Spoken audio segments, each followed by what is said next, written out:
अस्सलाम वालेकुम दोस्तों, उम्मीद करता हूँ सब लोग खैरियत से होंगे। हमेशा की तरह मैं दोबारा लेट हूँ SUI सुई कॉइन का जो एयर ड्रॉप हो रहा है KuCoin पर और दीगर एक्सचेंजेस पर, उसके बारे में वीडियो बनाने के लिए। लेकिन आई होप कि देर आए दुरुस्त वाला हिसाब होगा। मैं आप लोगों को इस कॉइन के बारे में कुछ जेनरिक और कुछ मोर स्पेसिफिक इन्फॉर्मेशन दूँगा जो मे बी आप लोगों को किसी यूट्यूबर ने फ़िलहाल तक नहीं दी हैं।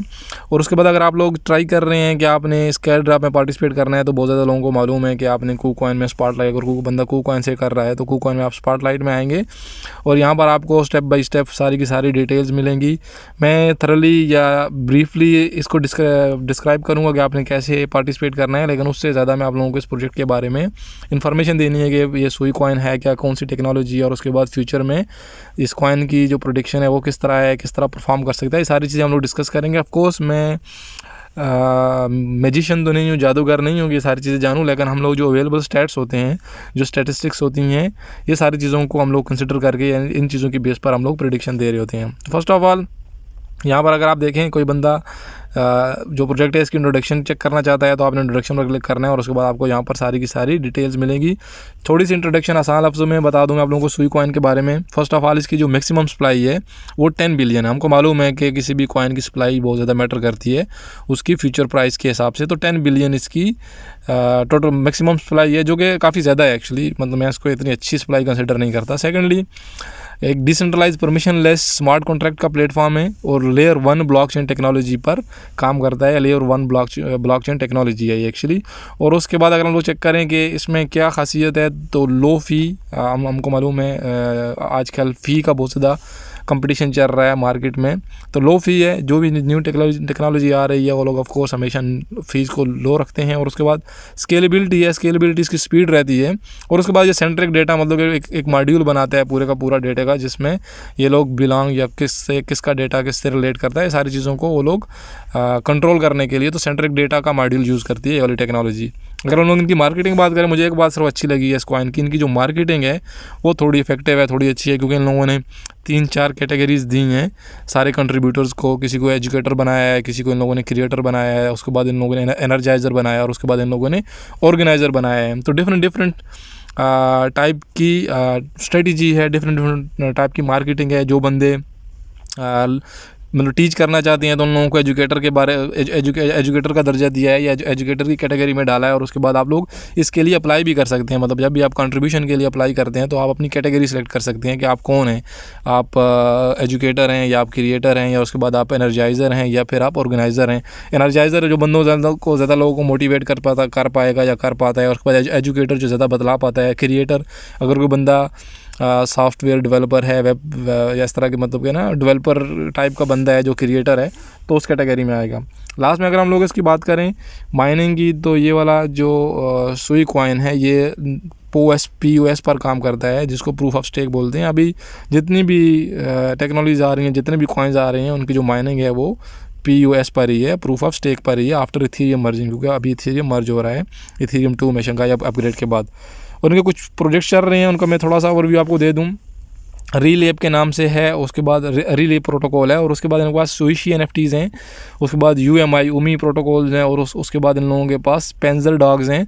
पेंजर डॉग्स आई थिंक ये एक गेम है, मेटावर्स की गेम है। उसके बाद मोवरेंस है, उसके बाद इनके पास स्वीफाई है, उसके बाद इनके पास मैजिक एग है, और उसके बाद इन लोगों के पास SUI पंक्स हैं। हमको मालूम है वो पंख वाली NFTs कलेक्शन देखी है ना किसी बंदे ने, पंक्स वाली, तो इस तरह की इन लोगों की खुद की भी एक NFTs की कलेक्शन है। तो ये तो हो गया अब रिव्यूज़ प्रोजेक्ट के बारे में। आपने अगर पार्टिसिपेट करना है इसमें, लॉग इन मैं नहीं करूँगा पर्सनली, इनकेस अगर आप करना चाहते हैं तो कर लें। मैं क्यों नहीं करूँगा, क्योंकि यहाँ पर अगर आप देखेंगे तो जो अमाउंट ऑफर्ड है वो बहुत ज़्यादा कम है, और जो पार्टिसिपेंट्स हैं बहुत ज़्यादा रहेंगे। मैं एलिजिबल ही नहीं हूँ, बल्कि एक्चुअली सॉरी मैं तो एलिजिबल ही नहीं हूँ अगर मैं करना भी चाहूँ, क्योंकि मेरी अकाउंट को मैंने वेरीफाई नहीं किया है। मैं KuCoin को यूज़ कर रहा हूँ विदाउट वेरिफिकेशन, फ़िलहाल तक मैंने इसको वेरीफाई नहीं किया है, एंड मैं इसको वेरीफाई भी नहीं करूँगा। फ्यूचर में हो सकता है कर भी लूँ। तो एक सिर्फ आप लोगों को बात बतानी थी, आपने हमेशा याद रखनी है, क्योंकि इवन जो लॉन्च पैड पर आते हैं इस तरह के ड्रॉप्स वगैरह, उनकी भी एलोकेशन गारंटीड नहीं होती, और इसकी तो गारंटी बिल्कुल है ही नहीं है इस इस ये वाला जो प्रोजेक्ट है इसमें आपको टिकट्स देंगे ओनली वो लोग, और टिकट्स के हिसाब से रैंडम एक तरह से जो विनर्स होंगे वो रहेंगे, उसमें ज़्यादा से ज़्यादा वो लोग जीतेंगे जिन्होंने बंदों को ज़्यादा से ज़्यादा रेफरल कराया, या फिर उन लोगों के पास बहुत बड़ी इन्वेस्टमेंट थी, वो लोग पहले से भी कंट्रीब्यूटर हैं या पहले से भी इस तरह की चीज़ों में पार्टिसिपेट कर रहे हैं। तो ऑफ कोर्स इस तरह के इन्वेस्टर्स को एक्सचेंजेस, बाइनेंस, KuCoin जो भी प्लेटफॉर्म्स होते हैं वो लोग ज़्यादा प्रायोरिटी देते हैं, वो लोग ज़्यादा प्रेफरेंस देते हैं। एज अ रॉयल और लॉयल मेंबर ग्रेटिट्यूड के लिए वो लोग ज़्यादातर उन लोगों का फेयर में होते हैं। और उसके बाद यहाँ पर देखें प्राइस भी, ऑफरिंग प्राइस भी 0.1 मेरे ख्याल से 10 बिलियन वाले कॉइन की, क्योंकि इनकी इनिशियल जो सप्लाई रहेगी, मैक्सिमम सप्लाई तो इनकी है 10 बिलियन, लेकिन इनिशियल जो सप्लाई रहेगी वो 5 बिलियन रहेगी।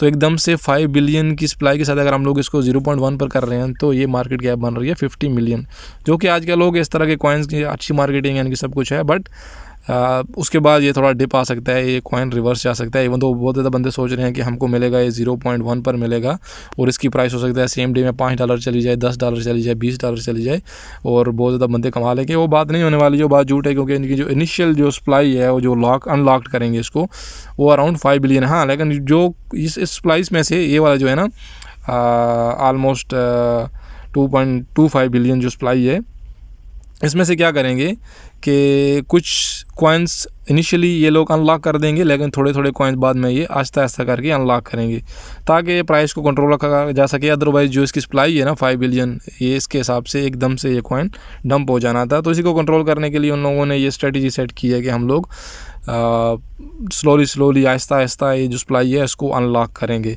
तो बहुत ज़्यादा बंदे मिस्टेक क्या कर रहे होते हैं कि जो ही इस तरह का कॉइन लॉन्च पैड में या इस तरह के एयर ड्राफ्ट में मिस करते हैं वो लोग, उनको नहीं मिल पाता। ओवरऑल ये ज़्यादातर बंदों को नहीं मिल पाएगा, क्योंकि इसके जो विनर्स की लिस्ट है बहुत ही कम है, पार्टिसिपेंट्स बहुत ही ज़्यादा हैं। और अगर कोई बंदा सोच रहा है कि वो पार्टिसिपेट करे तो मे भी आप लोग पार्टिसिपेट कर सकते हैं, बट मेरे ख्याल से पार्टिसिपेट करना कुछ वर्थ नहीं है इसमें। इतना हम लोगों को स्पेशली नहीं मिलने वाला है जब तक हम लोग लॉयल मेंबर नहीं है, या फिर हम लोग ज़्यादा से ज़्यादा बंदों को रेफरल करके ज़्यादा से ज़्यादा टिकट्स नहीं ले लेते, या फिर हमारे पास बहुत ज़्यादा फंड्स नहीं कि हमारे पास ज़्यादा टिकट्स हो, 10 टिकट्स हो, 15 टिकट्स हो, इस तरह की चीज़ें। तो एनीवेज अगर आपने मिस कर दिया, किसी बंदे को नहीं मिला, अगर इसको आप फॉलो कर रहे हैं तो मे भी लिस्टिंग के बाद आप इसको थोड़ा टाइम दे दें। जो इसकी आहिस्ता आहिस्ता इसकी सप्लाई अनलॉक हो रही है ना, तो इसकी प्राइस एडजस्ट होगी। हमको मालूम है कि सप्लाई और डिमांड फार्मूला है, बेसिक फार्मूला है प्राइस का, supply into demand is equal to price. तो ये बेसिक फार्मूला है। इनकी जो सप्लाई है इसको अनलॉक होने दें। अनलॉक होने के बाद चाहे महीने लगे, चाहे दो महीने लगे, चाहे 1.5 महीने लगे, जितना भी लगे, आप देखेंगे इसकी प्राइस काफ़ी ज़्यादा नीचे गिरेगी। इवन दो मेरे ख्याल से ये जो 0.1 इनिशियल कॉइन ऑफरिंग कर रहे हैं ना, इससे भी नीचे गिरेगी। मे बी 0.05 या 0.4 या 0.6 आप कंसिडर कर लें कि इस तरह तक इसकी प्राइस जा सकती है। इसकी सप्लाई के हिसाब से मे बी ये $1,000 ही पहुंच जाए। मैं वो ना होने वाली बातें या होने वाली बातें वो अलग बात है, बट जो करंट स्टैट्स हैं, स्टैटिस्टिक्स के हिसाब से और पॉसिबिलिटीज़ के हिसाब से हम लोग बात करें तो इसकी प्राइस लाजम गिरेगी with in 1 month, 2 month, 3 month, जो ही ये लोग अपनी सप्लाई अनलॉक करते हैं। तो जिस बंदे को नहीं मिल पाएगी तो प्लीज़ एकदम से मार्केट में एंटर होने की कोशिश नहीं क्या करें। सबसे बड़ी मिस्टेक है, सबसे बड़ा रिस्क यही रहता है इस तरह के कॉइन्स का या इस तरह की मार्केट में एंट्री लेने का, कि प्राइस वहाँ से ऑल ऑफ सडन डंप हो सकती है।